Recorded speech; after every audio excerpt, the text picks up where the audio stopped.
En abril de 1814, la fulgurante carrera de Napoleón Bonaparte parecía haber llegado a su fin tras 20 años de grandes triunfos casi constantes en los campos de batalla a lo largo y ancho de Europa, el norte de África y Oriente Medio. Gracias a ellos, había llegado a dominar prácticamente toda la Europa continental. Abandonado por casi todos tras su abdicación, había pasado 10 meses en la diminuta isla mediterránea de Elba. Ahora retornaba a Francia para reclamar de nuevo su trono. Esto es Que huelen alto los dados. Bienvenidos, comenzamos.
Tras la desastrosa retirada de Rusia y la derrota en la Batalla de las Naciones en Leipzig el 16 de octubre de 1813, Napoleón se había replegado progresivamente con los restos de su ejército hasta Fontainebleau cuando tuvo noticia de que París, su capital, se había rendido al enemigo.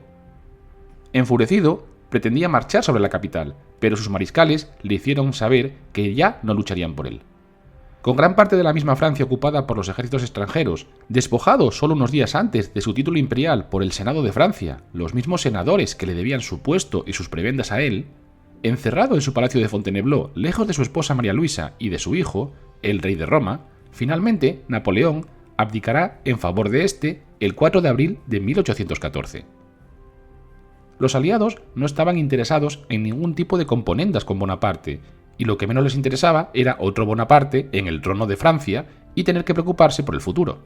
Así que rechazaron la abdicación con miras a la instauración de un nuevo orden en Francia y obligaron a Napoleón a abdicar incondicionalmente. Habiendo recibido Caulaincourt la confirmación de los aliados el día 5 de abril de que otorgarían a Napoleón la soberanía vitalicia sobre la isla mediterránea de Elba, en la costa italiana, y seguridad financiera y personal para él y su familia, el emperador firmó una abdicación. Se intentó mantener la abdicación en secreto mientras se negociaba con los aliados, pero las noticias se filtraron muy pronto y el palacio se vació de cortesanos y funcionarios que se apresuraron a firmar su propia paz con el gobierno provisional. El 7 de abril, el periódico Monitor se quedó sin espacio para incluir todas las proclamaciones de lealtad a Luis XVIII de los antiguos mariscales del emperador. La fulgurante carrera de Napoleón Bonaparte parecía haber llegado a su fin, tras 20 años de grandes triunfos casi constantes en el campo de batalla, gracias a los que había creado de la nada un imperio que llegó a dominar prácticamente toda Europa. De haberlo deseado, aún en ese momento y a pesar de la huida de muchos de sus altos oficiales y subordinados, Napoleón aún podía haber desencadenado una guerra civil. El 7 de abril, los rumores de la abdicación empujaron a los 40.000 soldados de Fontainebleau a salir de los barracones de noche y desfilar con antorchas al grito de «¡Viva el emperador!», «¡Abajo los traidores!» y «¡A París!». En los cuarteles de Orleans, Briand, Lyon, Douai, Thionville y Landau se vieron escenas similares y se quemó en público la bandera blanca de los Borbones en Clermont-Ferrand y otros lugares. El cuerpo de ejército de Augereau estuvo a punto de amotinarse, y los acantonamientos leales a Napoleón trataron de levantarse en Amberes, Metz y Mainz. En Lille, las tropas se sublevaron durante 3 días y mantuvieron a sus oficiales a raya, incluso disparando contra ellos hasta el 14 de abril. Mientras tanto, los vencedores estaban discutiendo qué hacer con él. Los ingleses, al igual que austriacos y prusianos, querían alejarlo de Europa, pero el zar Alejandro I lo impidió en un gesto lleno de caballerosidad hacia un hombre que durante tanto tiempo había sido su hermano y aliado. Inquieto por las demostraciones de lealtad, el ministro inglés de Exteriores, Lord Castlereagh, advirtió al ministro de Guerra del peligro de que Napoleón permanezca en Fontainebleau, rodeado de tropas que aún, en grado considerable, le siguen siendo fieles. Esta advertencia acabó por empujar a los aliados a firmar finalmente el Tratado de Fontainebleau tras 5 días de negociaciones el 11 de abril de 1814. La decisión final se plasmó en el tratado que llevará este nombre, Tratado de Fontainebleau, que garantizaba a Napoleón la soberanía de la isla de Elba, un pedrusco de 223 km² situado en el mar Mediterráneo entre Italia y Córcega. Se decidió que acompañasen a Napoleón a Elba los generales Bertrand, Drouot y Cambronne, con una pequeña unidad de 600 guardias imperiales, tras la promesa de los aliados de proteger la isla de las potencias berberiscas, las naciones del norte de África, en un artículo adicional del tratado, ya que en esa zona del Mediterráneo abundaban los piratas. El 4 de mayo de 1814, un barco inglés lo dejó en Portoferraio, donde los elbenses lo recibieron calurosamente. Francia y Europa, o lo que es lo mismo, Inglaterra y Austria, respiraron tranquilas al ver cómo el antiguo conquistador, que tantas veces les había humillado, parecía ahora conformarse con su nueva posición de príncipe de un estado minúsculo y aislado en mitad de ninguna parte. Pensaban cínicamente, ya que ellos habían sido los causantes de alguna de esas guerras, que después de un cuarto de siglo de guerras, Europa recuperaría la paz. En París, mientras tanto, el retorno de los Borbones con el fofo Luis XVIII, el hermano menor del depuesto Luis XVI, guillotinado en 1793, no se presentaba bajo los mejores auspicios. 22 años después de su caída, nadie en Francia, a excepción del partido monárquico, había admitido la idea de la restauración borbónica y los Borbones se presentaban para la mayor parte de los franceses como un mundo muy lejano en el tiempo. Así que cuando Napoleón finalmente cayó a manos de los ejércitos de las monarquías europeas, la cuestión era saber si Francia iría hacia adelante o hacia atrás en el tiempo. Pero no será el pueblo francés el encargado de decidir esto, y el porvenir de Francia será determinado por los comandantes de los ejércitos aliados que entraron como vencedores en París. La primera vez que Talleyrand se atrevió a hacer mención delante del zar Alejandro I de la posibilidad de restaurar a los Borbones en el trono de Francia, se encontró con la hostilidad del zar. Y es que el zar Alejandro había aprendido a conocer muy bien a los emigrados. No habían sabido mantener en la desgracia ni la nobleza ni la dignidad. El zar se inclinaba preferentemente a favor de Eugene Beauharnais, hijastro de Napoleón, o de Bernadotte y, en el último caso, de cualquier otra dinastía antes que la de los Borbones. Austria, por su parte, no veía ningún inconveniente en una regencia de la emperatriz María Luisa, y es que Metternich tenía el ojo puesto en poder reforzar la influencia austríaca en París, algo que a su vez no se le escapaba a los ingleses y rusos, por lo que se oponían a esta posibilidad. Así que Talleyrand aprovechó sutilmente las disensiones entre los vencedores y poco a poco estableció la idea de que la vuelta de los Borbones era inevitable. Y es que a Talleyrand, personalmente, no le favorecía en nada la vuelta del emperador. Le había traicionado tantas veces y temía de tal forma su ira que debía de conseguir que su vuelta fuera del todo imposible. No podía librarse del temor que le inspiraba aún su enemigo caído, y en abril de 1814 la frase «si el emperador estuviese muerto» se repetía constantemente en sus conversaciones. Determinó así pasar a la acción y urdió un complot. Un aventurero, un tal conde de Mouril, debía dirigirse con un grupo de bandidos a Fontainebleau con la misión de asesinar a Napoleón. A posteriori, Talleyrand y sus compinches aseguraron que no existía ningún documento que probara su participación en el intento de asesinato, pero en el proceso al conde de Mobril en 1814, este declaró que la propuesta de asesinar a Napoleón se le había hecho en casa de Talleyrand, en nombre del señor de la casa que se encontraba en la habitación contigua. Luis XVIII, hermano del rey ejecutado, vagaba desde hacía más de 20 años por toda Europa, viviendo a expensas unas veces del emperador de Rusia, otras del rey de Prusia y a veces del gobierno inglés. Este monarca de 60 años, gordo, gotoso y abotargado, apático e indiferente a todo, se vio de nuevo, sin esperarlo, sentado en el trono francés, por la gracia de Dios y de las bayonetas extranjeras. Francamente, estaba muy poco capacitado para conquistar las simpatías de la nación. Pero es que su hermano, el conde d'Artois, jefe del partido ultramonárquico y futuro rey Carlos X, antojadizo y caprichoso, era aún mucho peor.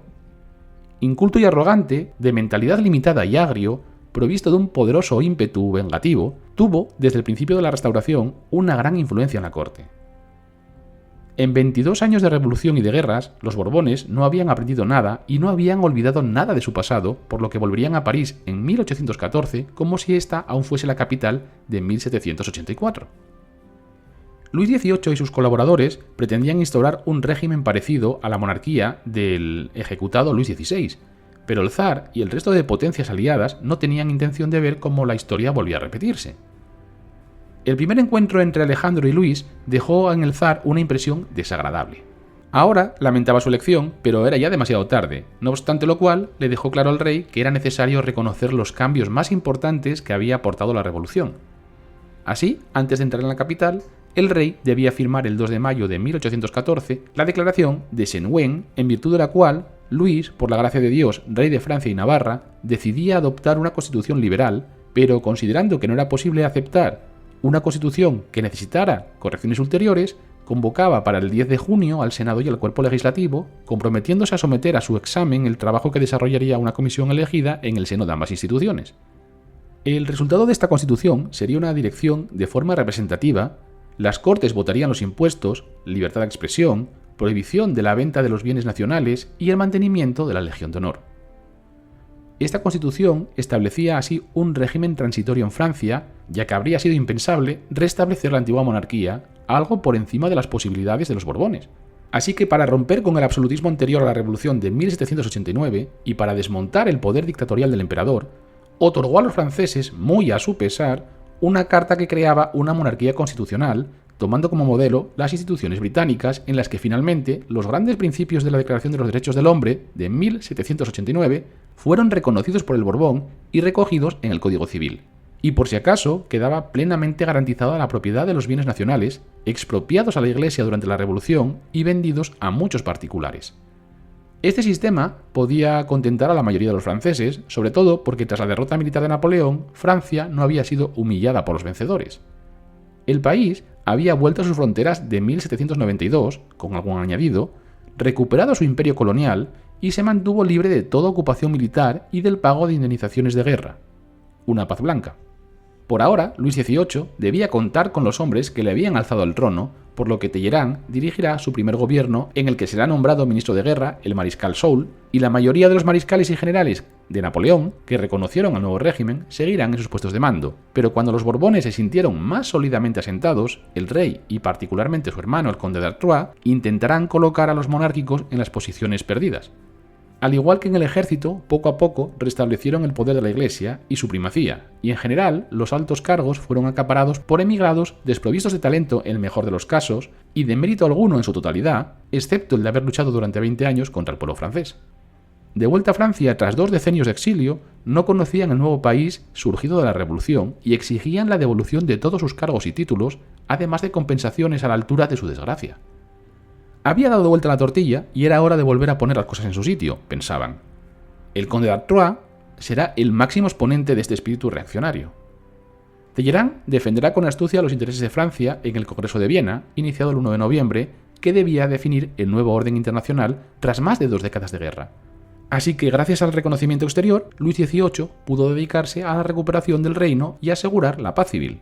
En el gobierno de Luis XVIII convivirán los ministros más o menos liberales y algunos antiguos colaboradores del emperador, con ultras como el conde de Blancas y el barón de Vitroyes. y en la opinión pública existía un conflicto de tendencias parecido.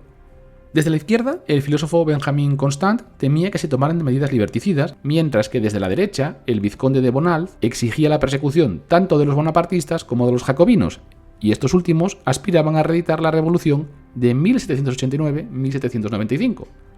Y en todo este contexto, la relativa libertad de prensa favorecía la violencia verbal. Pronto, el nuevo régimen se enajenó la simpatía de un gran número de franceses con alguna de sus políticas. En lo religioso, la recuperación de ceremonias y de procesiones solemnes, la apertura sin control de escuelas eclesiásticas y de seminarios o el tutelaje de la universidad irritaron a los franceses de cultura volteriana opuestos a la interferencia eclesiástica. La Iglesia recuperó parte de su poder y prestigio prerevolucionarios para irritación de liberales y republicanos. Su gobierno fue incapaz de disipar el temor de que en secreto buscase restablecer el antiguo régimen. Más bien fue al contrario. Oficialmente se dató el reinado de Luis XVIII en su año 19 como si hubiese regido Francia desde la muerte de su sobrino Luis XVII en 1795, y todo lo ocurrido entre tanto, la convención, el directorio, el consulado y el imperio, hubiese sido un mero paréntesis ilegal. Los Borbones incrementaban los impuestos y el precio de los alimentos. La bandera tricolor, muy popular en el ejército, bandera de la Revolución Francesa, fue sustituida ahora por la escarapela blanca de la Flor de Lis. El 21 de enero, día de la ejecución de Luis XVI, fue decretado Día de Luto Nacional y los restos del rey y de la reina María Antonieta se exhumaron del cementerio de la Madeleine y se volvieron a enterrar con gran pompa en la abadía de Saint-Denis. Mientras se retomaban los trabajos de construcción en Versalles y el rey nombraba un empujador principal de silla, cuya misión exclusiva consistía en acercarle a la mesa cuando se sentaba, se recortaban las pensiones incluso de los veteranos de guerra. Algunos cuadros del Louvre, depositados allí por Napoleón, se retiraron y fueron enviados de vuelta a las potencias de ocupación. Pero aún peor y más peligroso para ellos fue el profundo malestar que se extendió por el ejército francés. Se injuriaba al ejército por el desprecio que se tenía a sus méritos pasados y por la absoluta falta de respeto hacia sus hazañas y a sus víctimas en ese periodo de 20 años. Tras la guerra, 300.000 soldados habían sido licenciados y más de 30.000 oficiales se encontraban con salario reducido y sin destino. Se jubiló a muchos generales y oficiales y sus puestos fueron ocupados por nobles emigrados, allegados del rey o del conde de Artois, que pedían y obtenían los puestos de alto mando, desplazando a grandes mariscales.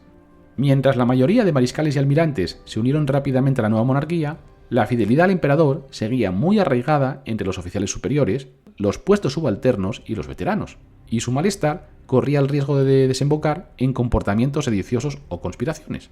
Y para arreglar más esta situación, Luis XVIII estaba reincorporando al ejército a muchos emigrados que habían luchado contra la Francia revolucionaria napoleónica, algo intolerable para los veteranos.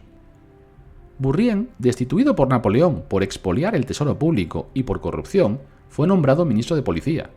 Tampoco contribuyó a mejorar la situación el nombramiento de nada menos que de Wellington como embajador en Francia, algo sumamente irritante para el ejército francés.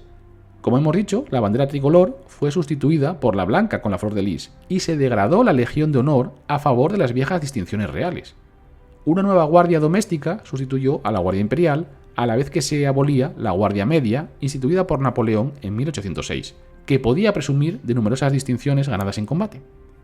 Desafiando abiertamente las órdenes recibidas, en el ejército se celebró el cumpleaños de Napoleón el 15 de agosto con salvas y gritos de ¡Viva el emperador!, mientras los centinelas solo presentaban armas ante oficiales con la Legión de Honor.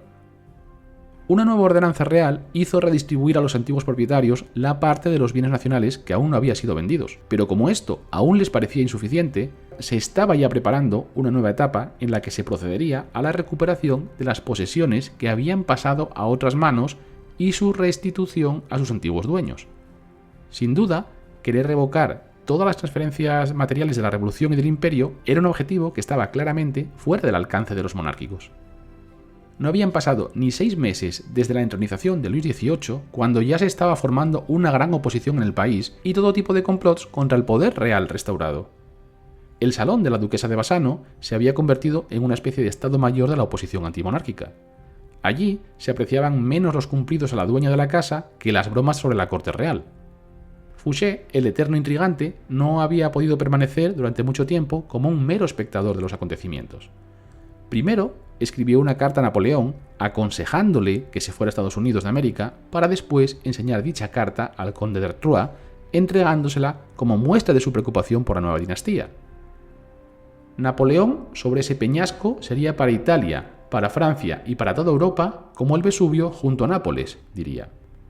Los intentos de Fouché fueron inútiles. El conde de Otranto propuso hasta en 3 ocasiones sus servicios a los Borbones y las 3 veces fue rechazado. Entonces, simplemente se pasó a la oposición antigubernamental y empezó a frecuentar el Salón Bassano. Algunos de los conspiradores querían instaurar la dictadura de Eugène Beauharnais, hijo adoptivo de Napoleón. Otros proponían ceder el poder a Lazare Carnot, y otros soñaban con el regreso de Napoleón. Pero en lo que todos estaban de acuerdo era en que antes de resolver quién ocuparía el poder, debían de derribar a la monarquía de los Borbones. Todo esto no preocupaba en absoluto a Luis XVIII. El abúlico rey confiaba en que el paso del tiempo diluyera desacuerdos y rencores. Casi inválido a causa de su obesidad y de los ataques de gota, receloso de todo y de todos, desilusionado y hedonista, no salía de su palacio de las Tullerías frente al dinámico y carismático Napoleón. Esto supuso una gran decepción y será un elemento determinante en la decisión de Napoleón de regresar. El rey Luis distribuía a diestro y siniestro cargos y prebendas de todo tipo de sinecuras, es decir, cargos importantes que no llevaban ninguna obligación, pero sí una importante retribución.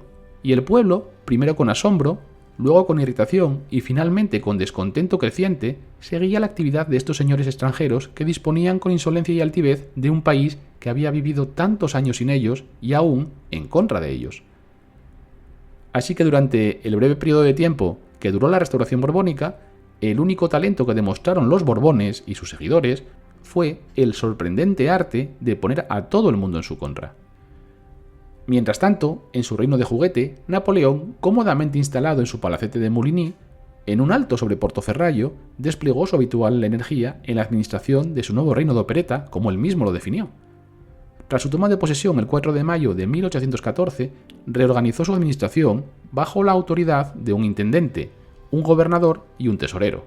Durante los casi 10 meses que pasó en Elba, reorganizó las defensas, realizó donaciones a los más pobres, edificó una fuente en la carretera que salía de Poggio, de la que aún hoy en día se puede tomar agua fresca, donó 1.100 volúmenes a la Biblioteca Municipal de Portoferraio, comenzó la construcción de un teatro, arboló las avenidas con moreras, reformó el sistema aduanero e impositivo, reparó los cuarteles, construyó un hospital, plantó viñas, pavimentó por primera vez algunas zonas de su nueva capital e hizo instalar sistemas de regadío.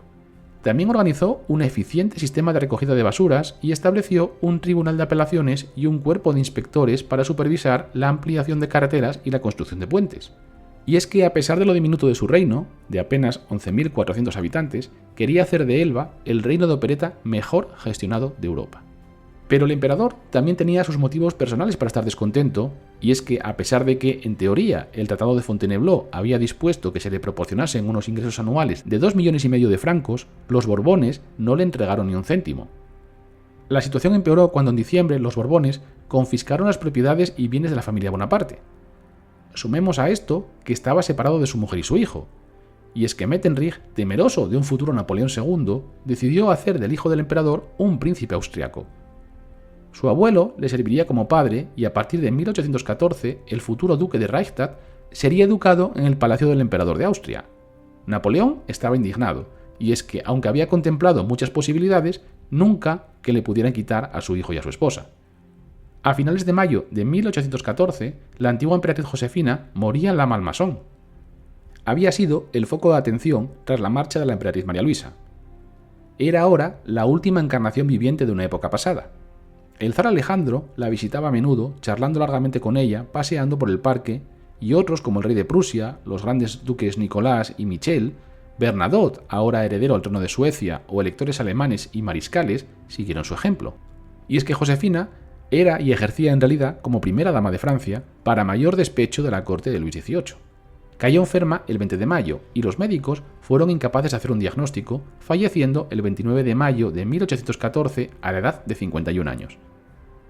Napoleón estaba muy bien informado sobre la situación en el interior de Francia gracias a numerosas y activas redes de espionaje. Sus agentes en Francia sorteaban la vigilancia policial mal dirigida por el ministro del Interior, Pognot, y en Italia y Austria sus hombres operaban a sus anchas. Unos y otros le aseguraban que en cualquier momento podía producirse una revolución en Francia y que solo tenía que presentarse como Salvador para que lo recibieran con los brazos abiertos. Y no andaban nada equivocados. El oficial británico Neil Campbell, encargado de vigilar a Napoleón en Portoferraio, advertía a su gobierno: si las dificultades financieras que lo acucian duran más, creo que es capaz de cruzar el canal de Piombino con sus tropas o de cualquier otra extravagancia. Pero si su estancia en Elba y sus gastos están asegurados, creo que pasará aquí en calma el resto de sus días. Más angustiosas todavía eran las noticias que le llegaban a Napoleón del Congreso de Viena. Allí muchos habían comenzado a pensar que la isla de Elba estaba demasiado cerca y que Napoleón podía escapar en cualquier momento. Por ello, proponían trasladarlo a un lugar de destierro más alejado, como las Islas Azores o incluso Santa Elena, mencionada por primera vez como posible lugar de confinamiento. Algunos ultrarrealistas proponían incluso asesinarlo. Por tanto, empujado por todas estas consideraciones, Napoleón llegó a la conclusión de que debía anticiparse a todos estos planes hostiles. Se desconoce en qué momento exacto decidió recuperar el trono de Francia, pero lo cierto es que seguía muy de cerca la sucesión de errores aparentemente interminables que estaban cometiendo los Borbones tras su regreso bajo protección de los aliados en mayo de 1814. Desde luego, no fueron solo los errores de los Borbones los que empujaron a Napoleón a recuperar el trono. Otras razones, como hemos visto, le incitaban a ello. Su esposa María Luisa y su hijo, el rey de Roma, no habían ido a reunirse con él. La emperatriz estaba amartelada con Neipperg, a quien Metternich había arrojado a sus brazos, y el emperador austríaco Francisco I retenía a su lado a su nieto. Sus gastos suponían 2 veces y media sus ingresos y el dinero empezaba a escasear. Y además, también influyó el simple hastío. Ante Campbell se quejó de estar encerrado en una celda en esta casa, separado del mundo, sin ninguna ocupación de interés, sin intelectuales ni diversidad de gentes que me acompañen. Hacia el 12 de febrero, el antiguo subprefecto de Reims, Flory de Chamboulon, consiguió llegar a la isla e informar a Napoleón de las intrigas de los bonapartistas y los sentimientos del ejército. Estas informaciones decidieron al emperador a precipitar su partida. A mediados de febrero de 1815, cuando llevaba 9 meses en Elba y aparentemente solo pensaba en introducir mejoras en la isla, tomó la decisión de lanzarse de nuevo a la aventura. Visto objetivamente, las posibilidades de éxito eran escasas, pero Napoleón zarpó de Elba con todo su ejército dispuesto a invadir un enorme país europeo con 8 pequeños navíos, a bordo de los cuales viajaban 118 lanceros polacos sin caballos, menos de 300 soldados de un batallón corso, 50 gendarmes y unos 80 civiles. En total, una fuerza de 1.142 hombres y 2 cañones ligeros. Y aquí comenzó la más extraordinaria aventura del periodo revolucionario y napoleónico.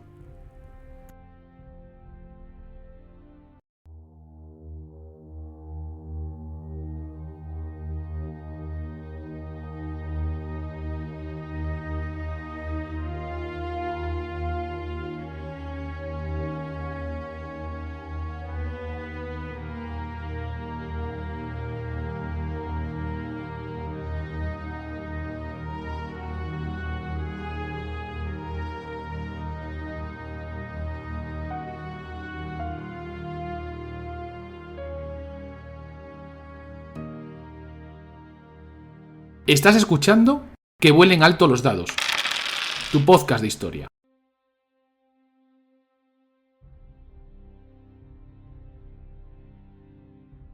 El domingo 26 de febrero, aprovechando un descuido de la Guardia Franco-Británica que lo custodiaba, embarcó en el buque L'Inconstant, en Portoferraio, con su menguada Guardia Imperial. El 28 ya divisaba Antibes, y el 1 de marzo desembarcaba a la 1 de la mañana, muy cerca, en el Golfo de San Juan con su pequeño ejército.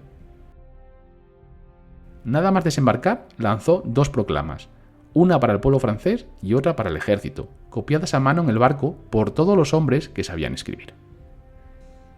La Provenza y el Ródano eran vehementemente realistas, y de momento debía evitar a toda costa el cruce con los ejércitos borbónicos, por lo que Napoleón decidió seguir la ruta alpina hasta el arsenal de Grenoble. Abandonó los carruajes y los cañones, cargó los suministros en mulas y se dirigió hacia el norte por las montañas, viajando en medio de sus granaderos, que le apodaron, con cariño, Notre Petit Tondu, nuestro pequeño recortado, y Jean de l'Épée, Juan el de la Espada. En 1934, el gobierno francés inauguró la Ruta Napoleón para fomentar el turismo, jalonándola de impresionantes águilas de piedra, de las que todavía hoy perduran muchas. Cada uno de los pueblos y ciudades por los que pasó dispone de un cartel que lo proclama con orgullo, y aún pueden visitarse muchos de los lugares en los que hizo noche durante lo que acabaría por ser un viaje legendario hacia el norte. Partió del departamento de los Alpes Marítimos, marchó a través de los Alpes Provenzales y de los Altos Alpes y alcanzó Grenoble en Isère la noche del 7 de marzo tras recorrer 300 kilómetros en solo 6 días. Caminó a pie y fue a caballo, a través de elevadas planicies y llanuras, sobre la roca viva y los prados verdes, cruzando aldeas de estilo suizo, remontando montañas de 2000 metros cubiertas de nieve, con caídas vertiginosas y descendiendo por carreteras sinuosas al filo de cornisas escarpadas. Hoy en día, la Ruta Napoleón está considerada en todo el mundo una de las mejores rutas para el ciclismo y el motociclismo. Bonaparte había tomado la decisión de ganar, de conquistar Francia sin pegar un solo tiro. El camino hacia el trono debía de hacerse sin derramamiento de sangre. El emperador y sus hombres se dirigieron hacia el norte, a París, a marchas forzadas, pasando la noche en los pueblos donde eran acogidos por los campesinos con una simpatía asombrosa. El 5 de marzo fueron aclamados en Gap y ese mismo día se informaba por fin a Luis XVIII. El monarca mantuvo la calma y su gobierno fingió la misma sangre fría, ya que creían tener el poder asegurado gracias a la fidelidad de los altos mandos. Las tropas francesas en el sur del país estaban bajo el mando del mariscal Massena, que en cuanto fue informado del desembarco de Napoleón, ordenó al general Miolins detener y desarmar el destacamento del emperador. La división del general Miolins salió a cortar el camino a Napoleón, pero se encontraron con que ya había pasado y Miolins no pudo hacer nada. La gente hacía chascarrillos acerca de si el emperador había sido muy rápido o el general Miolins había ido muy despacio. Mientras tanto, en París, todas las campanas tocaban alarma y la corte real tomaba ya apresuradamente medidas para evitar que el corso pudiera causar perjuicios. El ministro de guerra, el mariscal Soult, dio órdenes a un ejército de observación de 30.000 hombres de cercar el camino al destacamento de Bonaparte. Pero Soult parecía a la familia real demasiado poco enérgico y sospechoso de simpatías imperiales, por lo que será destituido y sustituido por Clark. El mariscal Michel Ney, que había sido uno de los generales más fieles al emperador, a quien debía su rango y su posición, prometió al rey traer al usurpador en una jaula de hierro. Así pues, el rey Luis decidirá enviar al 5º regimiento de línea con orden de detener al prófugo. En el pueblo de La Frey, el emperador se encontró con el 5º regimiento de línea. Se acercó solo al regimiento, apeándose de su caballo, y cuando estaba ante la línea de fuego, gritó: «Soldados del 5º, ustedes me conocen. Si algún hombre quiere disparar sobre su emperador, puede hacerlo ahora». Tras un breve silencio, los soldados gritaron «¡Viva el emperador!» y marcharon junto a Napoleón hacia París. Al día siguiente, el 7º regimiento de infantería se unió a la causa, seguido por un número cada vez mayor de soldados. Y así, sin disparar un solo tiro, su pequeña tropa iba creciendo hasta convertirse poco a poco en un verdadero ejército. A la cabeza de un ejército ya importante, al que se habían sumado en masa los campesinos de los pueblos vecinos, Napoleón hará su entrada triunfal en Grenoble. Y con la reaparición de Napoleón en Francia, el apoyo a Luis XVIII se evaporó. La marcha de Napoleón hacia la capital, que se conocerá como el vuelo del águila, prosiguió sin encontrar obstáculos. En Lyon, todas las instituciones civiles y militares le juraron fidelidad. Allí, el 13 de marzo de 1815, Napoleón emitió un edicto que disolvía las cámaras existentes y ordenaba la convocatoria de una reunión nacional masiva, o Champ de Mai, con el fin de modificar la constitución del Imperio Napoleónico. Le dijo a Benjamin Constant: «Me estoy haciendo viejo. El reposo de un rey constitucional puede ser más adecuado para mí. Será más apropiado para mi hijo». En Auxerre, a 150 kilómetros de la capital, Ney, olvidando su bravata, se echó en sus brazos. Tan solo 19 días después de desembarcar, el emperador entraba triunfal en la capital. Incluso en las zonas que quedaban bastante lejos de su magnética presencia, las guarniciones anunciaron que no lucharían contra él. En la ciudad oriental de Toul, por ejemplo, el mariscal Oudinot se reunió con sus oficiales. No mucho después, una triple fila de oficiales se apelotonaba en nuestra habitación, formando un círculo con el mariscal en el centro. Él esperó en silencio a que todos hubieran ocupado sus lugares y entonces se expresó más o menos en los siguientes términos: «Caballeros, en las circunstancias en las que nos encontramos, deseo hacer un llamamiento a vuestra lealtad. Estamos marchando bajo la escarapela blanca. Pasaré revista mañana antes de nuestra partida. ¿Con qué grito responderéis vosotros y vuestros hombres a mi larga vida al rey? A estas palabras le siguió el más absoluto silencio. Nunca había presenciado algo tan impresionante. Vi que la tormenta estaba a punto de estallar. Cada segundo duraba un siglo. Por fin el mariscal dijo: ¿Y bien, caballeros? Entonces un hombre joven, de un rango inferior, dio un paso adelante y dijo: Señor mariscal, me siento obligado a decirle, y nadie aquí podrá contradecirme, que cuando grite «Larga vida al rey», nuestros hombres y nosotros con ellos responderemos «Larga vida al emperador». En París apareció una inmensa inscripción escrita a mano en el pedestal de la columna Vendôme que rezaba así: De Napoleón a Luis XVIII. Mi buen hermano, es inútil que me enviéis más soldados, ya tengo bastantes. Esta irónica inscripción encerraba una verdad poderosa. Todo el ejército se había pasado al lado de Napoleón. ¿Cómo había conseguido este milagro? Para empezar, había conservado el afecto de los soldados ordinarios, de sus soldados. Además, hizo un uso muy efectivo de las comunicaciones, de los discursos y las proclamaciones para reunir el apoyo del pueblo, y se aseguró de que toda esta información se difundiera lo más ampliamente posible. El 16 de marzo, una proclama que había emitido en Lyon había llegado a la mayor parte de Francia. Apeló a un sentimiento de agravio y de descontento en Francia y se esforzó por incitar el fervor revolucionario, utilizando el lenguaje del antiprivilegio y presentándose a sí mismo como el salvador de Francia frente al regreso del antiguo régimen. En Lyon declaró: «Deseo ser menos el soberano de Francia y más el primero de sus ciudadanos. Soy un producto de la revolución y he venido a liberar a los franceses de la esclavitud en la que los sacerdotes y los nobles querían atraparlos. Les ahorcaré a todos». Su proclamación del 1 de marzo calificó a la nobleza feudal, los emigrados y el clero como enemigos del pueblo, mientras que la del 21 de marzo abolió la nobleza y los títulos feudales, expulsó a los emigrados que habían regresado a Francia durante la Restauración y se apoderó de sus tierras. La proclamación de Lyon fue una llamada a las armas, exhortando a la población a manifestarse contra las indignidades que se habían ido acumulando en Francia. Pero nada mejor para ilustrar la rapidez con la que se produjeron estos cambios que los titulares que se sucedieron en el periódico El Monitor mientras Napoleón se iba acercando a la capital. 9 de marzo. El monstruo escapó del lugar de su destierro.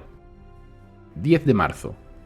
El ogro corso ha desembarcado en Cabo San Juan.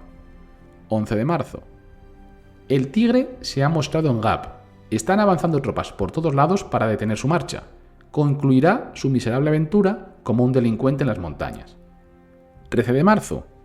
El tirano está ahora en Lyon. Todos están aterrorizados por su aparición. 18 de marzo.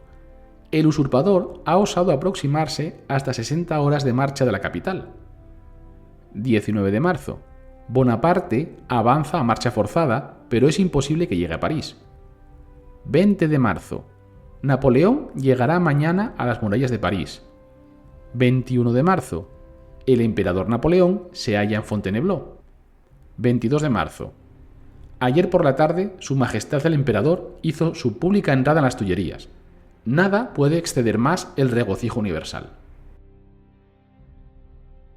En la noche del 19 al 20 de marzo, Luis XVIII huía en coche con toda su familia por la carretera de Lille, lleno de pavor.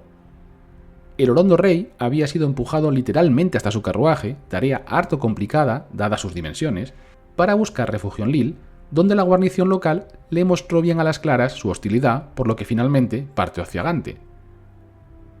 El ejército napoleónico se aproximaba a Fontainebleau y en el Palacio de las Tullerías se había ya sustituido la bandera blanca por la tricolor.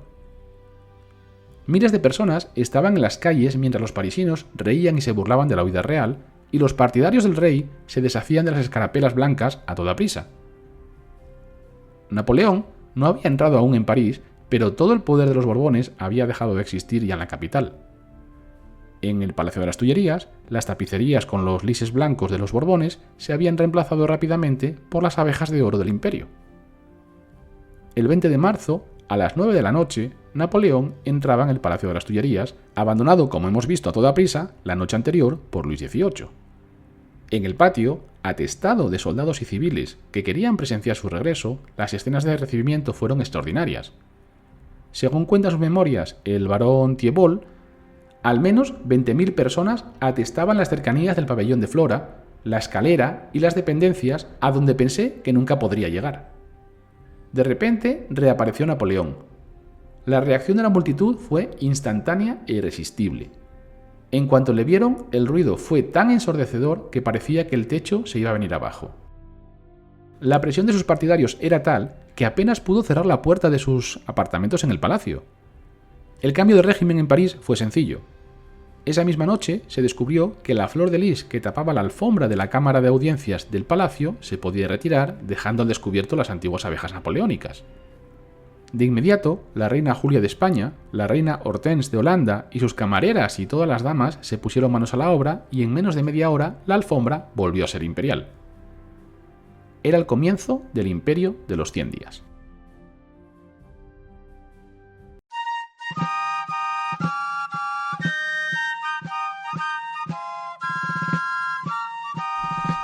Mariscal Baguette, Dígame, Sir Napoleón. de cara a nuestra siguiente campaña, nos haría falta que alguien cuente los triunfos que conseguiremos. Sire, hay un tal Rafa que cuenta muy bien la historia en su programa Que vuelen alto los dados. Rafa, ¿cómo las de ver? No, no Rafa de Ver, el nombre, Rafa. No lo entiendo, Baguette. ¿Está usted empanado? Es que, como soy francés, no pronuncio bien la R. Ah, vale, es Rafa. Bien, pues adelante. Que vuelen alto los dados, Rafa.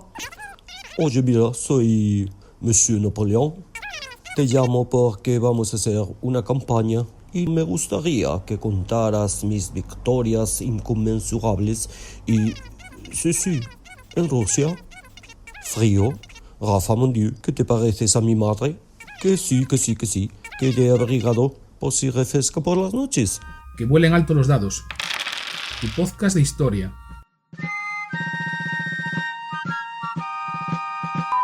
Mariscal Baguette, añada una rebequita a la maleta. Oui, Sire, le pongo la azul cielo que combina mejor con la estepa.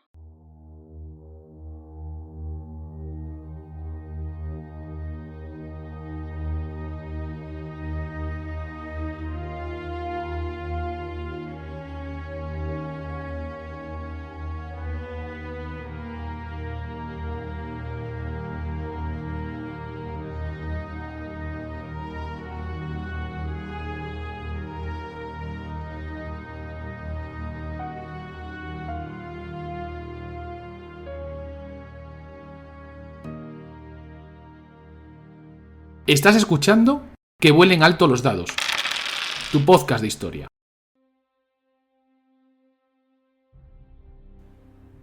¿Cómo podía explicarse el rotundo éxito de Napoleón de marzo de 1815? No solo por su audacia y talento natural, que duda cabe, sino también por su inmensa popularidad entre el pueblo y el ejército. Había contado desde el primer momento con el apoyo del pueblo. El temor de ver restaurado el feudalismo, los privilegios feudales, el odiado diezmo, en suma, el temor a ver liquidadas las conquistas materiales, sociales y políticas de la Revolución y del Imperio, puso a la mayor parte del pueblo francés del lado de Napoleón. No fue un pronunciamiento o un golpe de Estado de una oligarquía militar, sino un gran movimiento popular que involucró a todas las clases sociales. Posteriormente, esos días de marzo serán conocidos como la Revolución del 20 de marzo. Pero en el transcurso de estas jornadas de marzo, cuando agasajado y aclamado por una multitud entusiasmada, Napoleón entraba de nuevo en el Palacio de las Tullerías, era plenamente consciente de la importancia de los acontecimientos. Los fracasos y derrotas de 1812 a 1814 le habían hecho reflexionar y había aprendido mucho. Desde sus primeras proclamaciones y declaraciones en Grenoble y en Lyon, anunció que el imperio restaurado sería diferente al anterior y que su objetivo principal era el de asegurar la paz y la libertad. De acuerdo a los decretos de Lyon, abrogaba todas las leyes de los Borbones que atentaban contra la revolución y toda la legislación anterior de los emigrados y de la antigua nobleza. También había decretado una amnistía general, salvo para Talleyrand, Marmont y algunos otros traidores cuyos bienes fueron embargados. La historia dirá, afirmó Napoleón en París, y esto será mi gloria, que para derrocar a los Borbones del trono de Francia no he necesitado ni ejércitos ni flotas numerosas. No me han hecho falta los recursos de Murat ni el apoyo de Austria. En la revolución del 20 de marzo no ha habido ni conspiración ni traición. No he querido que se derramara ni una gota de sangre. He prohibido que se hiciera un solo disparo de fusil. Son el pueblo y el ejército quienes me han devuelto el poder en París. Son los subtenientes y los soldados quienes lo han hecho todo. Se lo debo todo al pueblo y al ejército. El restablecimiento del poder imperial no tomó más de 2 semanas. En realidad, antes de irse a la cama a las 3 de la mañana del martes 21 de marzo de 1815, Napoleón ya había reconstruido su gobierno con antiguos colaboradores suyos. El nuevo gobierno reflejaba los cambios acaecidos. El cargo de ministro de Asuntos Exteriores fue confiado a Colincourt, el de ministro de Guerra al mariscal Davout y el de ministro del Interior al célebre Carnot. La entrada de Carnot en el gobierno fue considerada por la opinión pública como el hecho más importante, ya que se veía esto como un acto de reconciliación con los republicanos. Los otros cargos se distribuyeron entre sus más próximos colaboradores: el Ministerio de Marina a Decrès, el Servicio de Correos a la Valette, etc. Pero Napoleón cometerá un terrible error al entregar el Ministerio de Policía de nuevo a Fouché, que se había pasado en el último minuto a su lado. Designar a Fouché para el Ministerio de Policía era instalar la traición en su propia casa. Había sido capaz de reunir con facilidad el talento y la experiencia suficientes como para gestionar una administración eficiente en caso de que se pudiese solucionar de algún modo la situación militar.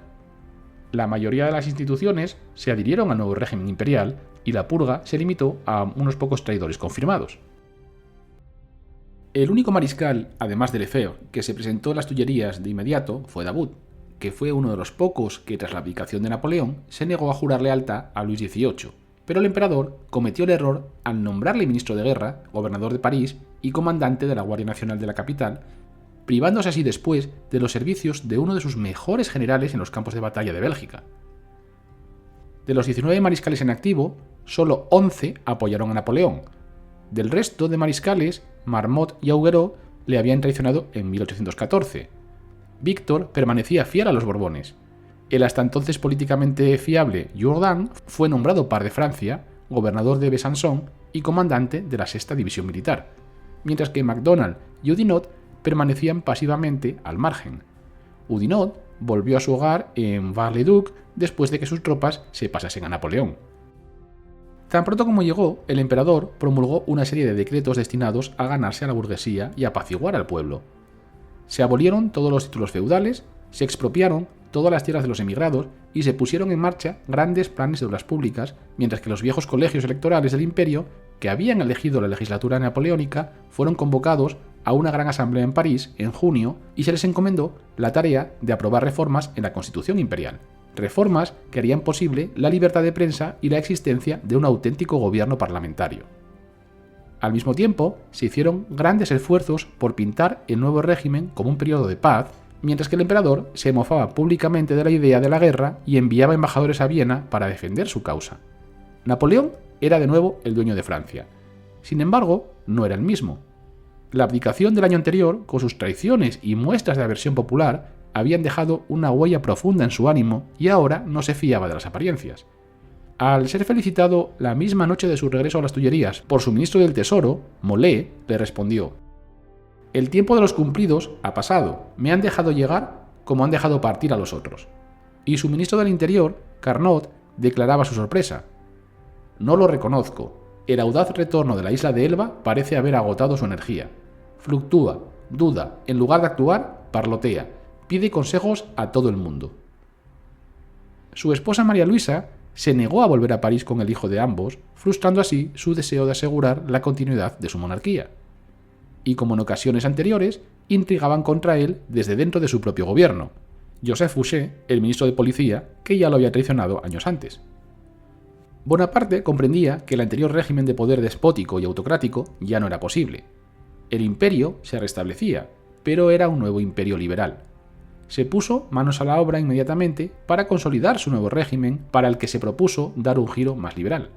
Recurrió a un antiguo adversario, el filósofo liberal Benjamin Constant, que elaboró un acta adicional, de hecho virtualmente reemplazando a las constituciones del imperio, la constitución del año octavo, del año 10º y del año 12º, inspirada en la carta otorgada por Luis XVIII, aunque concediendo mayores libertades individuales.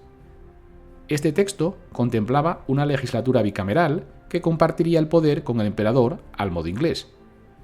Un sistema electoral a 2 vueltas, los juicios con jurado, la libertad de expresión e incluso la capacidad de juzgar políticamente a los ministros. La nueva Constitución será promulgada el 23 de abril de 1815. El poder legislativo debía ser ejercido por el emperador junto con el Parlamento, que debía estar compuesta por 2 cámaras. La Cámara de Pares, compuesta por miembros hereditarios nombrados por el emperador, y la Cámara de Representantes, compuesta por 629 ciudadanos elegidos por 5 años por colegios electorales en los departamentos. Estas cámaras sustituirán a la legislatura y el Senado del gobierno imperial anterior. Los ministros serían responsables ante el Parlamento por sus acciones. Asimismo, garantizaba explícitamente la libertad de prensa, el fin de la censura y otorgaba a los franceses el derecho a elegir alcalde en las comunas de menos de 5.000 habitantes. Sin embargo, esta nueva ley fundamental no cuestionaba el poder casi absoluto de Napoleón, lo que va a decepcionar a muchos. La publicación debía de ir seguida de un plebiscito, pero Napoleón no esperará a la celebración de esta consulta para organizar, por decreto, elecciones legislativas y municipales para el 30 de abril. La participación en estas elecciones, por sufragio censitario, será muy baja. En Marsella, por ejemplo, solo 13 de los 231 votantes registrados emitieron su voto. Los nuevos diputados que toman posesión de sus escaños en el Palais Bourbon son alrededor de 500 liberales de todo tipo, unos 40 exrevolucionarios y apenas 80 bonapartistas. Pero las elecciones municipales serán aún un desaire mucho mayor para Napoleón, ya que muchos alcaldes y diputados que asumieron su cargo en 1814 bajo la primera restauración borbónica y que Napoleón revocó de sus cargos, regresarán ahora electos a sus puestos. Los resultados del plebiscito del acta adicional fueron igualmente decepcionantes. Aunque fue aprobada por abrumadora mayoría, 1.532.000 votos a favor y tan solo 4.800 en contra, la abstención fue altísima. Más de 5 millones de ciudadanos no acudieron a las urnas. El 1 de junio, Napoleón organizó el llamado Campo de Mayo, una gran ceremonia militar para proclamar los resultados del plebiscito, un acto tan grandioso como frío, en el que ni la burguesía ni las élites civiles y militares mostraron su compromiso. El cirujano parisino Pumier de la Chibouté recordaría de aquel día: me formé la opinión de que la asamblea no estaba dispuesta favorablemente hacia el emperador. Llegó muy tarde. Cuando por fin apareció, la multitud subió el tono de sus gritos: ¡Viva Francia! ¡Viva la nación! Apenas se distinguían unos cuantos gritos débiles de ¡Viva el emperador! Todo el mundo reparó en su cambio de aspecto. Se le veía más corpulento y su gruesa cara estaba pálida y cansada, aunque su presencia todavía imponía. Como admitieron incluso los bonapartistas más acérrimos, su antiguo carisma había desaparecido. Incluso la respuesta del ejército era muda. Le trajeron las águilas para que las distribuyera al ejército y a la Guardia Nacional. Con su estentórea voz les gritó: «Jurad que defenderéis vuestras águilas». ¿Lo juráis? Pero no hicieron la promesa con muchas ganas. Había poco entusiasmo. Los gritos no eran como los de Austerlitz o Wagram, y el emperador lo percibió.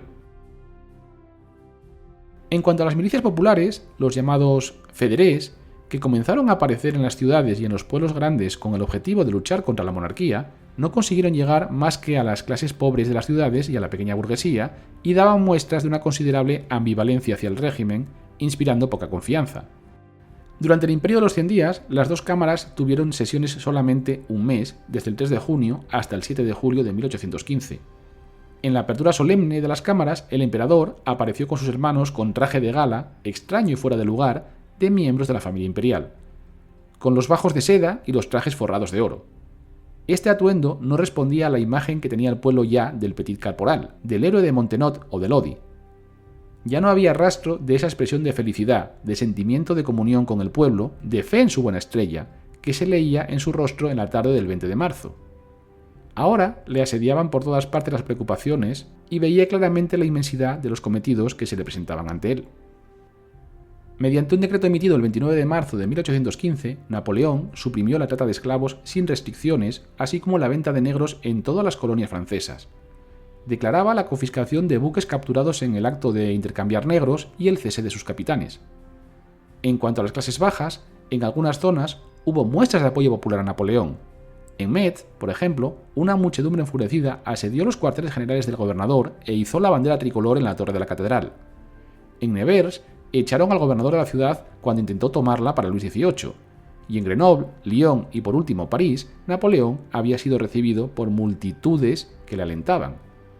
Si los habitantes de Lyon entraron en acción con fuerza para dar la bienvenida a Napoleón, fue en parte porque él había protegido sistemáticamente la industria de la seda de la ciudad, del mismo modo que París se había visto constantemente favorecida.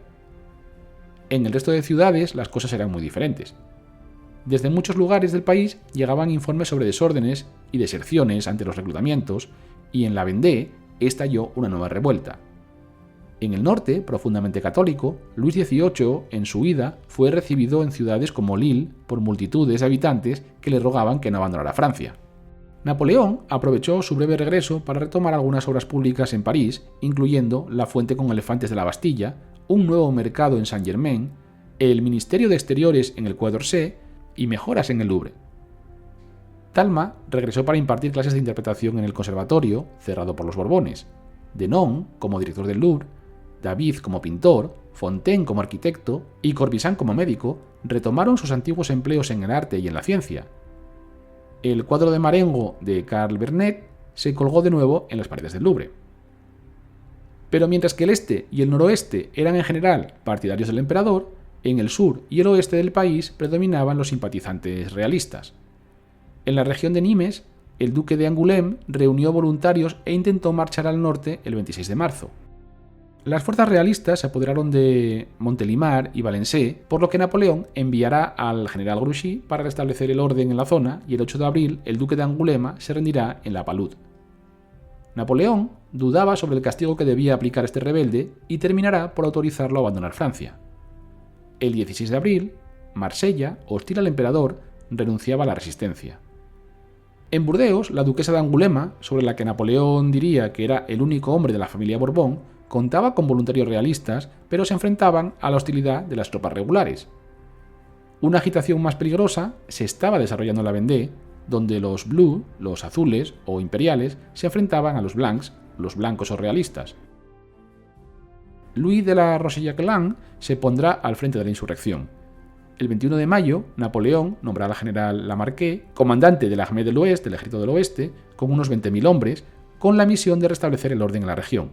El 4 de junio, Le Rocher-Jacquelin será capturado y ejecutado, y los realistas se rendirán finalmente en Cholet el 26 de junio, cuando Napoleón ya había abdicado. El entusiasmo popular por Napoleón en 1815 se limitaba en gran parte, por tanto, a los más allegados. Como llegó a decir el entusiasta bonapartista Lavalette, el deseo de tener a Napoleón era menos insistente que el de deshacerse de los Borbones. Y en cuanto hubo una nueva guerra en ciernes, el entusiasmo decayó. En estas circunstancias no ayudaba mucho que José y Jerónimo aparecieran una vez más en París. Se temía, escribía Hortensia de Beauharnais, que todavía tuvieran pretensiones acerca de sus antiguos reinos y se creía que no costaría nada a Francia conseguirlos de nuevo. En tales circunstancias era sorprendente que Napoleón tuviera éxito a la hora de reclutar un nuevo ejército, pero para muchos veteranos de la Gran Armée, las águilas seguían representando la única vida que conocían, y lo mismo les ocurría a los 200.000 hombres a quienes Luis XVIII había tomado su servicio en 1814. Pero además de intentar consolidar su posición en el interior de Francia, también se puso a trabajar inmediatamente para asegurar su posición en el exterior. Aseguró a las potencias que no emprendería más guerras de conquista. A su regreso a las Tullerías, Napoleón multiplicó las declaraciones tranquilizadoras, aunque no hay forma de saber si su pacifismo era sincero. Escribió a sus hermanos, emperadores y reyes, que después de haber ofrecido al mundo un espectáculo de grandes combates, será más dulce no reconocer otra rivalidad que la de las ventajas de la paz. Lo que es seguro es que el emperador, genio de la estrategia, era plenamente consciente de que la relación de fuerzas en ese momento le era demasiado desfavorable.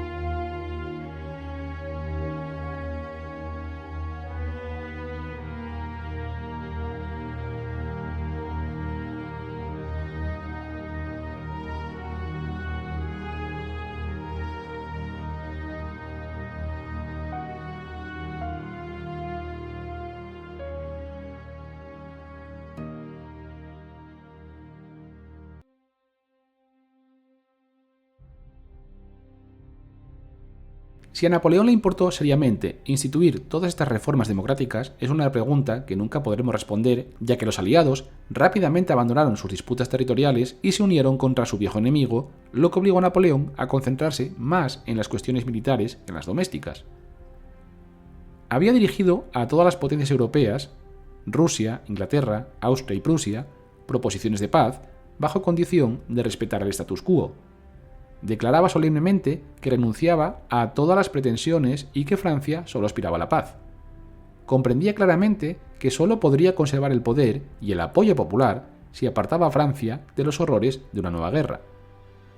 Hizo transmitir al zar Alejandro el acuerdo secreto al que habían llegado el 3 de enero de 1815 Inglaterra, Austria y Francia contra Rusia y Prusia, rápidamente olvidado por la aún más rápida salida del rey francés. El zar se lo agradeció, pero no modificó ni un ápice su posición de guerra a muerte. Durante un tiempo, Napoleón incluso mantuvo esperanzas respecto de Austria. Esperaba que su suegro, el emperador Francisco I, tendría en cuenta los intereses de su hija y de su nieto, pero también tuvo que desengañarse. Supo por carta que su esposa le era infiel y que se había consolado en brazos de un tal Neipperg, que su hijo nunca le sería devuelto y que además quería declararse enemigo de Francia. Aceptó todo esto con una calma aparente, sin accesos de cólera como antaño, ni un solo gesto. Se daba ya perfecta cuenta de que no podía esperar nada del exterior. Los enemigos de la Nueva Francia aunaban ya sus fuerzas. El 13 de marzo, los representantes del Reino Unido, Rusia, Austria, Prusia, Suecia, España y Portugal, reunidos en el Congreso de Viena, declararon a Napoleón enemigo y perturbador de la paz mundial y lo entregaron a la vindicta pública. El zar Alejandro, que había pagado un muy alto coste por la guerra contra Napoleón, no quería volver a implicarse demasiado. En Viena, el canciller Metternich trataba de convencer al emperador Francisco I, suegro de Napoleón, que retenía consigo a su hija María Luisa y a su nieto, el rey de Roma. El gobierno inglés quería acabar con Napoleón, pero le faltaban soldados y se las ingenió, como siempre, para no enviar la totalidad de las tropas que se le asignaron. Cabe recordar que en este momento los británicos estaban comprometidos en una guerra contra Estados Unidos por la que se vieron forzados a enviar la mitad de sus fuerzas a América. Pese a ello, la séptima coalición concentró en Bélgica casi 220.000 soldados. Otros países se unirán a la coalición en las próximas semanas. Inglaterra será el patrocinador de esta coalición, a la que aportará 9 millones de libras. Y a pesar de los esfuerzos y todas las garantías ofrecidas por Napoleón, los aliados, es decir Inglaterra, no estaban dispuestos a negociar. En la primavera de 1815, Francia estaba de nuevo en una situación inquietante, y Napoleón en una situación desesperada, ya que no tenía tiempo para reconstruir un ejército capaz de enfrentarse a esas tropas, por lo que su única esperanza estaba en adoptar su vieja estrategia de dar un golpe decisivo contra las fuerzas enemigas para forzar su negociación.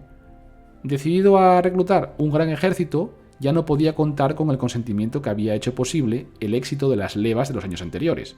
Por el contrario, en muchos lugares de Francia, las personas importantes que eran el eje del gobierno local se mostraron especialmente poco cooperativas ante la puesta en práctica del régimen tributario y de los reclutamientos. Frente a esta situación, el ministro del Interior, Lazare Carnot, el arquitecto de la victoria en 1793, despidió a un gran número de oficiales e intentó sustituirlos por hombres leales al régimen, pero se dio cuenta de que había pocas alternativas dignas de confianza.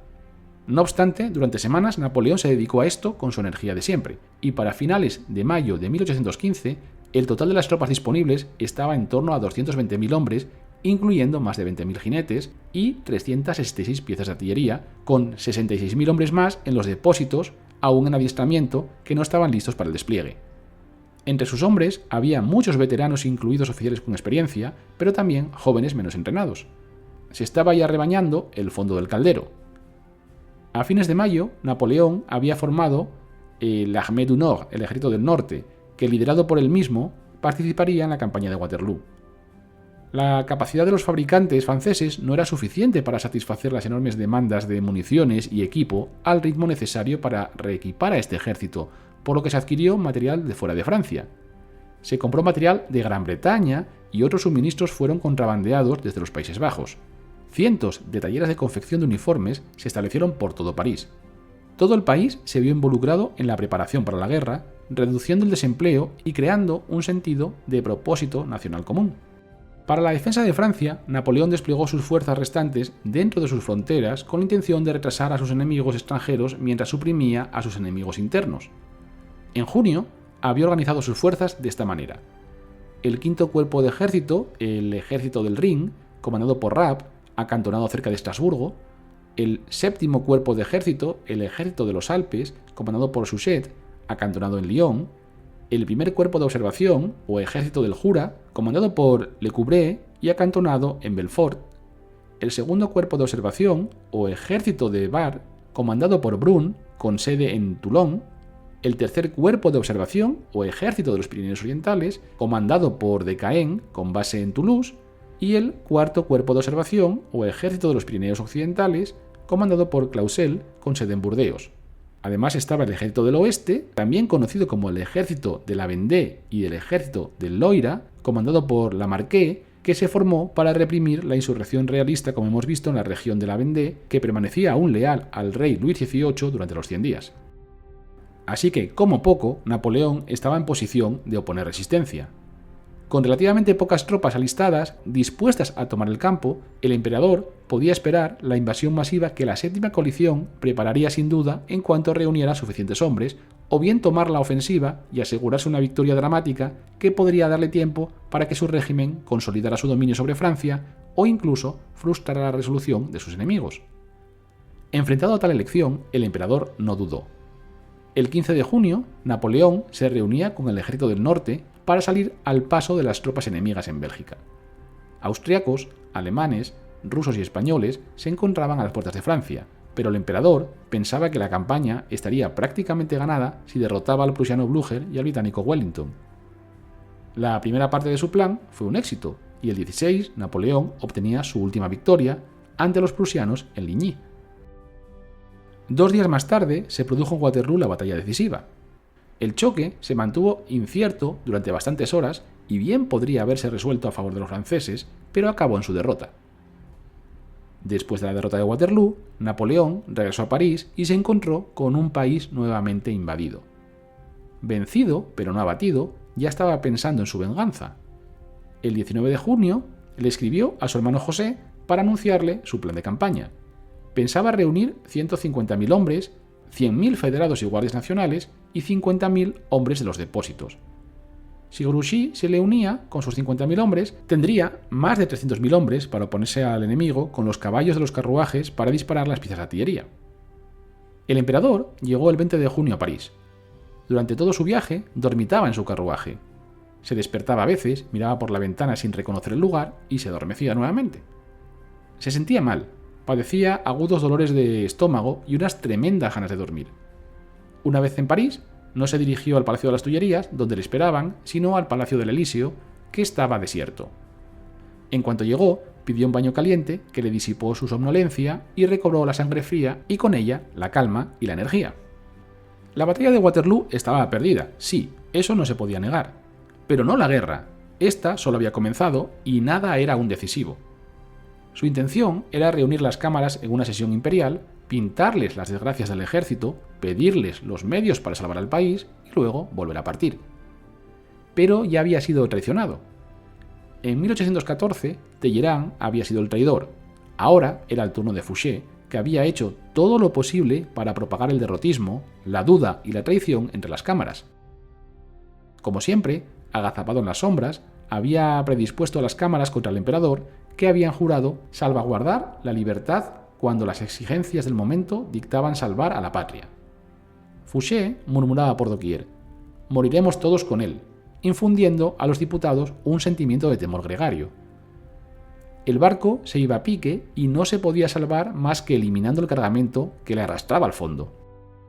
Fue entonces cuando el emperador descubrió con sorpresa que las cámaras, ante las noticias de los desastres del Mont Saint-Jean, aumentadas por la mala voluntad y los falseados informes del mariscal Ney, el mismo Ney que había pasado del ferviente y devoto servidor de Napoleón a monárquico de pro para reconvertirse nuevamente en creyente de la causa imperial, habían mostrado una actitud muy hostil y dirigidas por la facción de los falsos republicanos estaban en gran agitación. Era más que previsible que los representantes no respondieran a las expectativas del emperador y que hubiera sido mejor no separarse del ejército, que era su fortaleza y su seguridad. Un proyecto vasto, pero ilusorio. Su fracaso ante las cámaras le muestra que el país ya no le sigue. Napoleón observó todo esto con calma, casi con indiferencia. No manifestó irritación o indignación ante la nueva traición de Fouché. Más tarde, en Santa Elena, había manifestado: si hubiera colgado a Talleyrand y a Fouché a su debido tiempo, hubiera conservado el trono. Y no le faltaba razón, creo yo. Aunque en junio de 1815 no dijo ni una palabra de esto. Como siempre, el pueblo se mostró más grande que sus representantes y durante todo el día, desde la mañana a la noche, las diputaciones del pueblo desfilaron por el Elíseo. Los obreros del Faubourg de Saint-Antoine, los del Faubourg de Saint-Merceau, el pueblo de París, todos iban a los Elíseos a oponerse a la abdicación de Napoleón, en el que veían aún la única esperanza de supervivencia de la revolución y estaban dispuestos a defenderla. Las calles de París retumbaban con los gritos de ¡Viva el emperador! Y ¡abajo los Borbones! ¡Viva la libertad! El 21 de junio, Carnot propuso a las cámaras medidas de excepción: proclamar la patria en peligro e instituir por algún tiempo la dictadura. En un momento de peligro tendía la mano de nuevo a Napoleón. Pero tanto las reclamaciones del pueblo de París como las proposiciones de Carnot no fueron apoyadas ni por las cámaras, lógicamente, ni por el propio Napoleón. Presionado por las Cortes y por el gobierno provisional, que estaba ahora presidido nada menos que por su archienemigo Fouché, abdicó el 22 de junio de 1815. Permaneció unos días en el Palacio del Elíseo y el 25 de junio se fue a la Malmaison, donde fue recibido por la princesa Hortense. Los recuerdos que le traía a esta residencia le causaron una vívida emoción. Josefina había muerto en 1814 y allí todo le recordaba los brillantes años del consulado y los grandiosos triunfos del imperio. Siguieron varias semanas de confusión en las que ni el emperador ni el gobierno provisional, que se había formado en París, parecían saber qué hacer. Las circunstancias se volvían más críticas con el paso de los días hasta que finalmente comprendió que debía irse y dejar Francia. Pidió 2 fragatas que le llevaran a Estados Unidos con su familia. El día anterior había rechazado las ofertas de un capitán estadounidense que propuso llevarlo de incógnito en su barco al otro lado del Atlántico. Con prontitud serán alistadas las 2 fragatas, pero el gobierno consideró oportuno obtener un salvoconducto de Wellington para la seguridad de estos barcos. Sin embargo, las garantías de Wellington no llegaron. El enemigo estaba ya en Compiègne, y no había tiempo que perder, así que Napoleón finalmente prometió irse de inmediato y justo en ese momento se empezaron a escuchar ya cañonazos. El 29 de junio dejó la Malmaison para trasladarse a Rochefort y el 9 de julio huyó a la isla de O, donde terminó por entregarse a los ingleses el 15 de julio, una semana después de que Luis XVIII hubiera sido restituido oficialmente en el trono de Francia. En el este, mientras tanto, 6 ejércitos aliados cruzaban la frontera ante escasos brotes de resistencia aislados.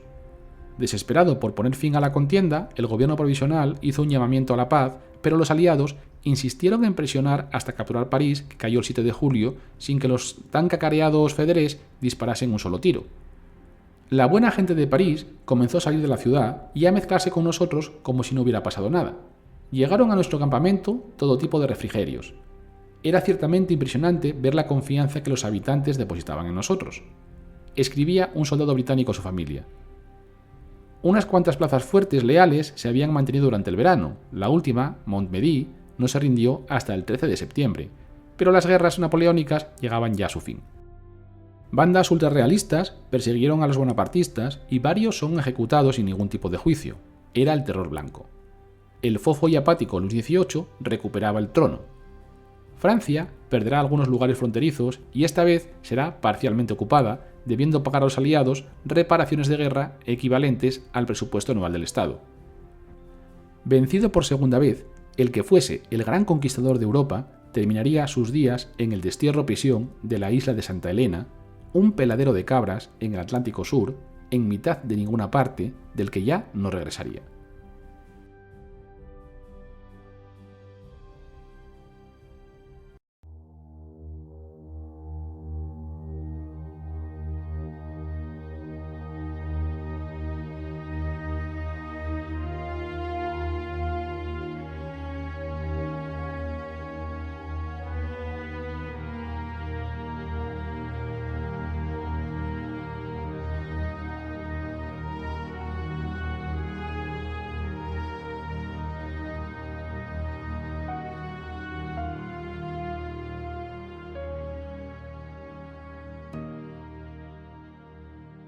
Estás escuchando Que vuelen alto los dados, tu podcast de historia.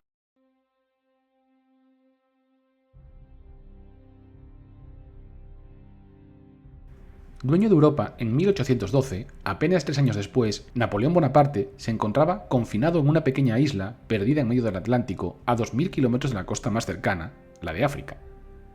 Vigilado día y noche por los que habían sido sus enemigos en el campo de batalla, su vida se reducía a los límites de una residencia aislada del resto de la isla, rodeado de unos pocos fieles. ¡Qué bajo he caído!, solía lamentarse recordando los días en que reinaba desde el Palacio de las Tullerías o comandaba decenas de miles de soldados de un extremo a otro de Europa. Deprimido y enfermo, no es extraño que solo resistiera 6 años. Moriría en 1821, cuando aún no había cumplido los 52 años. Sepultándolo en vida, sus enemigos terminaron con el peligro que la sola existencia de Napoleón suponía para el orden internacional. Pero lo que no pudieron impedir fue que desde su confinamiento el antiguo emperador siguiera ejerciendo una fascinación irresistible entre sus contemporáneos.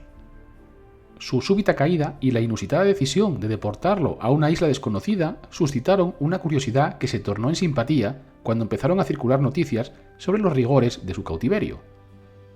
A su muerte, las memorias de sus compañeros de destierro dieron a conocer a todo el mundo cómo había vivido el emperador sus últimos 6 años de vida en lo que fue el desenlace de su vida de novela, como él mismo la denominaba.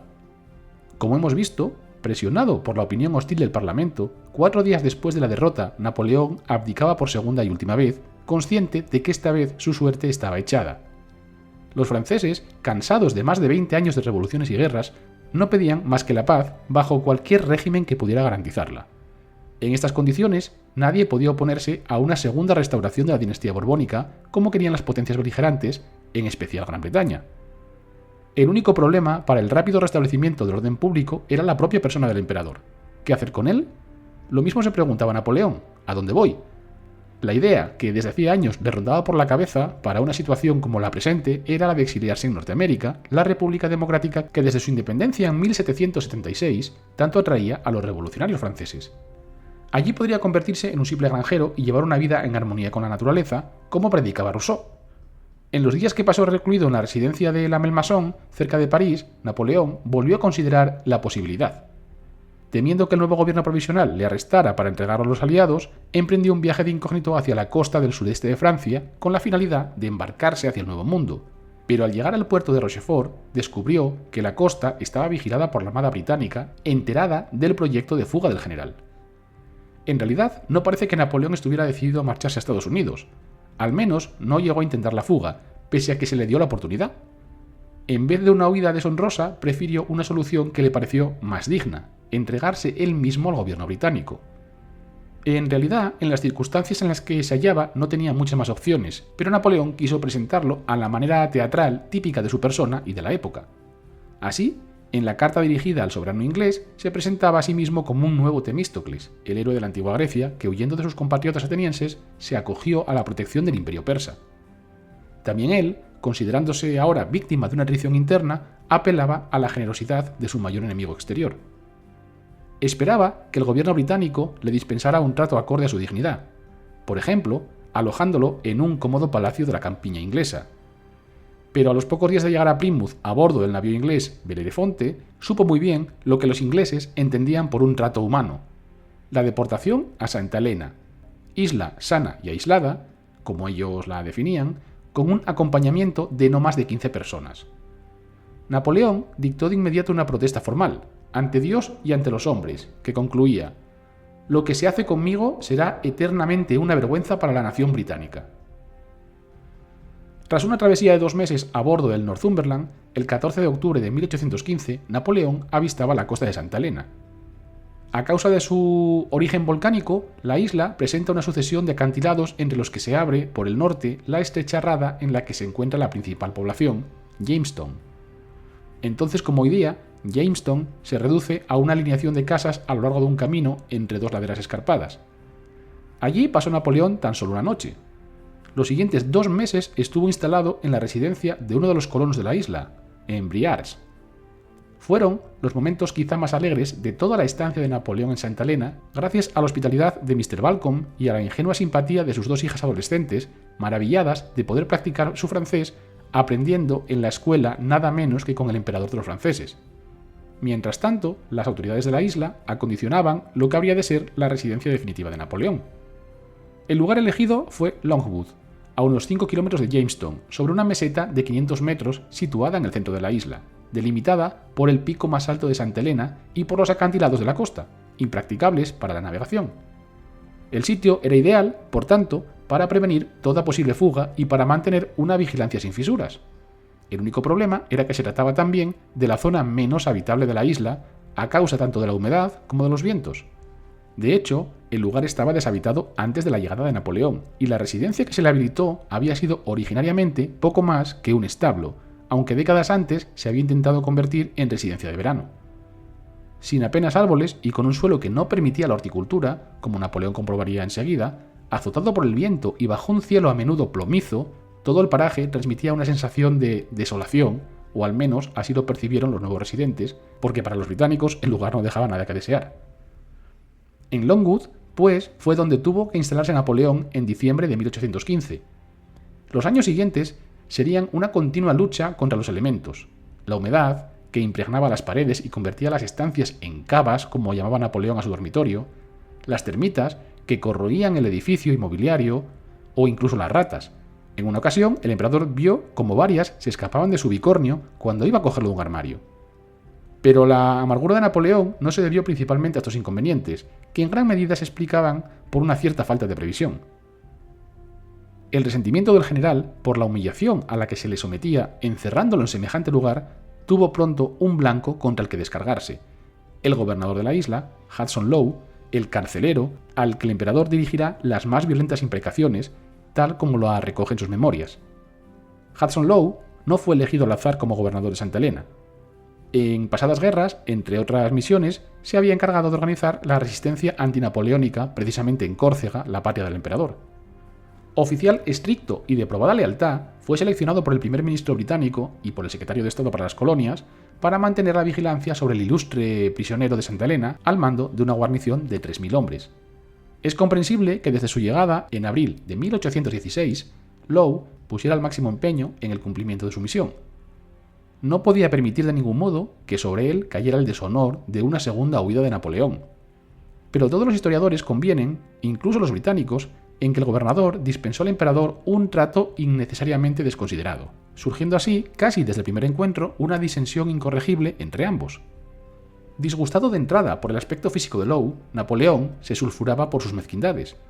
El gobernador no solo se negaba a reconocer su título imperial, llamándole simplemente General Bonaparte, sino que le echaba en cara los gastos supuestamente excesivos en el mantenimiento de su casa. Harto de la innoble y siniestra figura de este gobernador, Napoleón terminó negándose en redondo a recibirlo, y Lowe reforzó hasta un punto de vista obsesivo las medidas de seguridad en torno a Longwood. Durante el día, el emperador podía moverse libremente en un perímetro de 7 kilómetros, más allá del cual se encontraba con destacamentos de soldados distribuidos regularmente.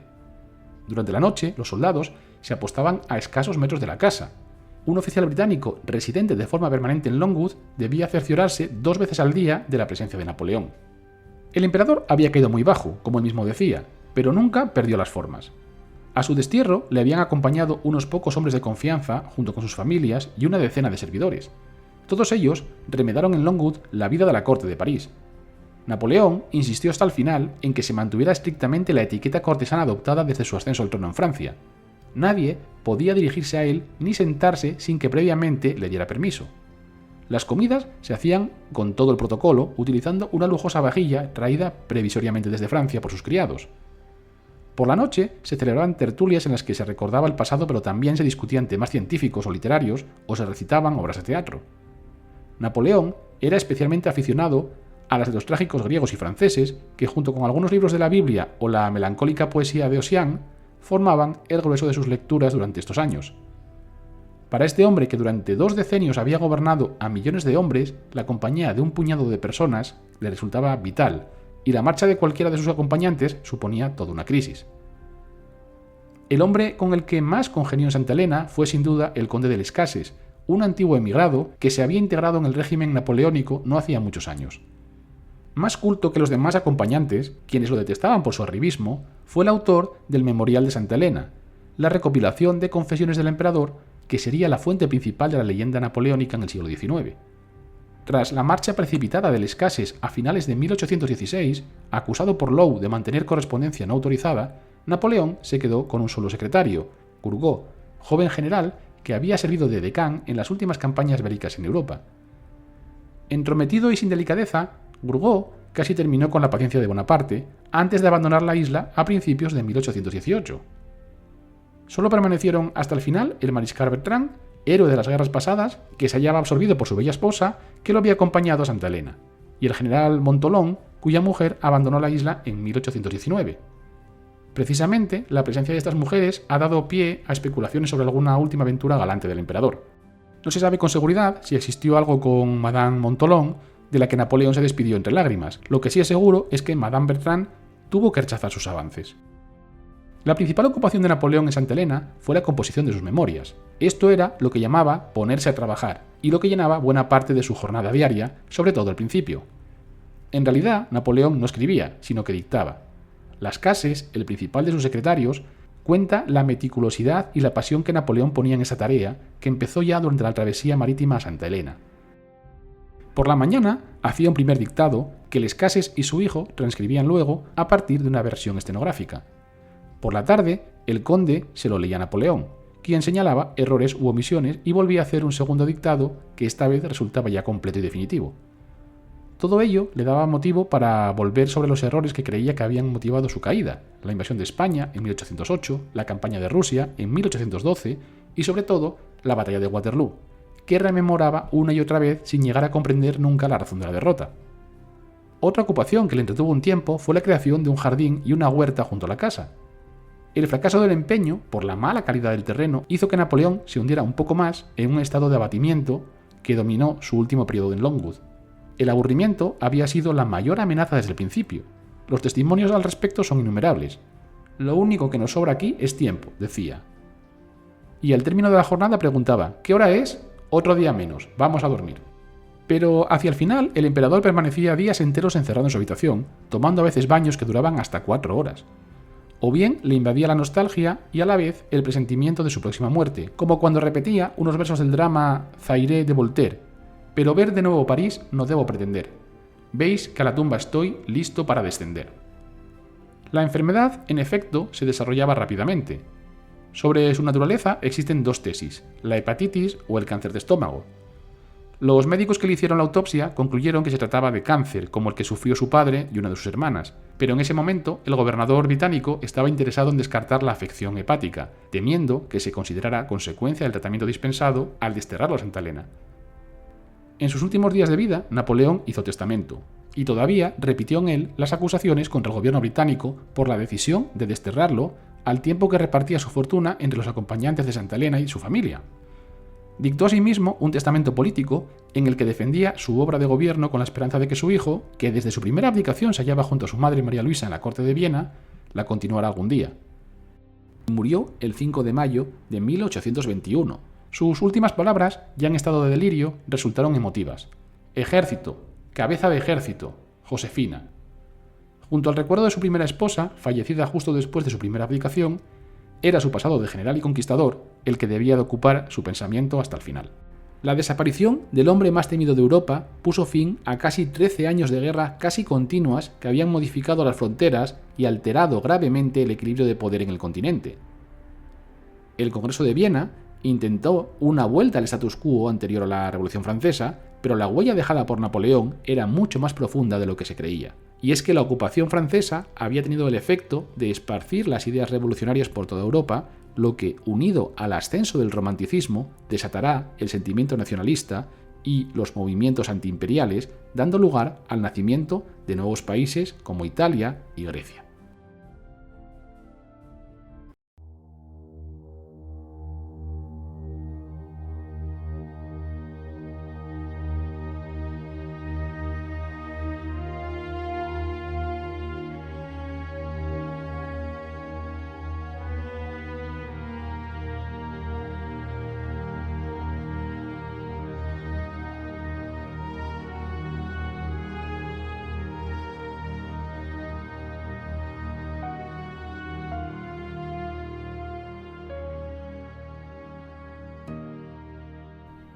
Y hasta aquí nuestro programa de hoy. Anímate a suscribirte a nuestro podcast y a darnos un me gusta si te ha gustado. También a que nos dejéis vuestros comentarios y sugerencias y a compartirlo para que tenga una mayor difusión. Que vuelen alto los dados está en Facebook, iVoox, Apple Podcast y en nuestra página web www.quevuelenaltolosdados.com.